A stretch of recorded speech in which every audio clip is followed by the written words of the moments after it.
आगामी 9 से 10 सितंबर को राजधानी दिल्ली में G20 सम्मेलन आयोजित होने के कारण भारत मंडपम दुनिया भर में चर्चा का विषय बना हुआ है। Hello everyone, myself Neha Kapil and I welcome you all in the current affairs section of race IAS। आज जिस टॉपिक पे हम चर्चा करने वाले हैं उसका नाम है भारत मंडपम। ये टॉपिक IAS और PCS की प्रारंभिक परीक्षा के करंट अफेयर्स और मुख्य परीक्षा के सामान्य अध्ययन प्रश्न पत्र 1 भारतीय कला एवं संस्कृति से संबंधित है।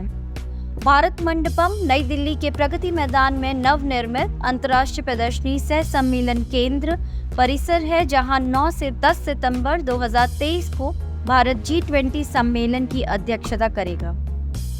प्रधानमंत्री श्री नरेंद्र मोदी ने 27 जुलाई 2023 को भारत मंडपम को राष्ट्र को समर्पित किया था।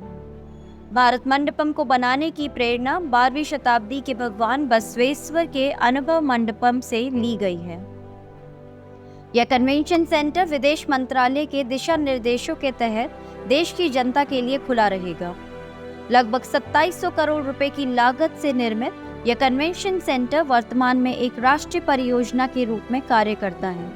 इसका उद्देश्य और लक्ष्य एक आधुनिक राष्ट्र के रूप में भारत के विकास में योगदान करने के लिए सभी आवश्यक सुविधाएं प्रदान करना है और भारत को एक वैश्विक आर्थिक गंतव्य के रूप में प्रदर्शित करना है। चलिए अब आगे बढ़ते हैं और जानते हैं इसकी विशेषताओं के बारे में।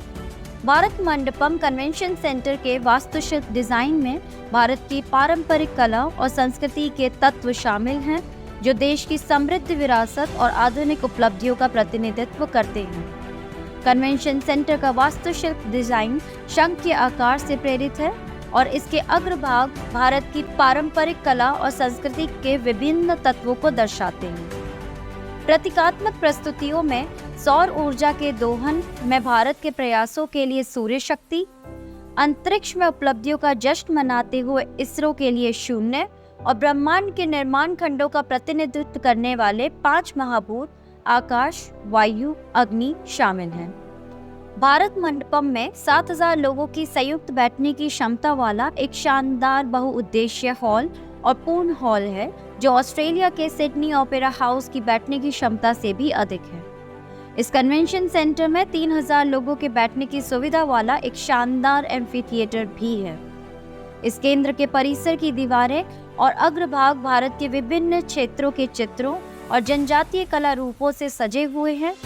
इस कन्वेंशन सेंटर की कला परियोजना को पुणे स्थित design studio lemon design private limited द्वारा दिल्ली स्थित ओरिजिन इंक LLP के सहयोग से क्रियान्वित किया गया है, जो पहले गांधीनगर में दांडी कुटीर परियोजना और अहमदाबाद के साइंस सिटी में एक्वेटिक गैलरी पर काम कर चुकी है। चलिए अब आगे बढ़ते हैं और नजर डालते हैं दुनिया की सबसे ऊंची नटराज प्रतिमा पर।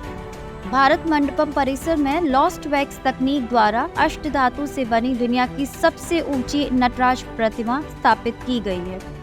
इस प्रतिमा की ऊंचाई 27 फीट, चौड़ाई 21 फीट और वजन लगभग 18 टन है। नटराज की मूर्ति का निर्माण तमिलनाडु के स्वामी मलाई के पारंपरिक स्थापत्यों द्वारा श्री राधा कृष्णन के नेतृत्व शिल्प शास्त्र में उल्लेखित सिद्धांतों और मापों का पालन करते हुए लॉस्ट वैक्स तकनीक से किया गया है। चलिए अब आगे बढ़ते हैं और जानते हैं G20 समूह के बारे में। G20 समूह के 18वें सम्मेलन की अध्यक्षता वर्ष 2023 में भारत कर रहा है। यह समूह दुनिया भर की GDP में 85% हिस्सेदारी रखता है। इसके अलावा G20 देशों में दुनिया का कुल 85% प्रोडक्शन होता है और अंतर्राष्ट्रीय व्यापार में समूह देशों की हिस्सेदारी 75% है। चलिए अब मुख्य परीक्षा के प्रश्न पर नजर डालते हैं। भारत मंडपम क्या है? इसकी प्रमुख विशेषताओं का उल्लेख कीजिए। Please subscribe our YouTube channel and download the Race IAS app. And information regarding the new batches, please call on the numbers given on the screen. Thank you for watching and have a great day.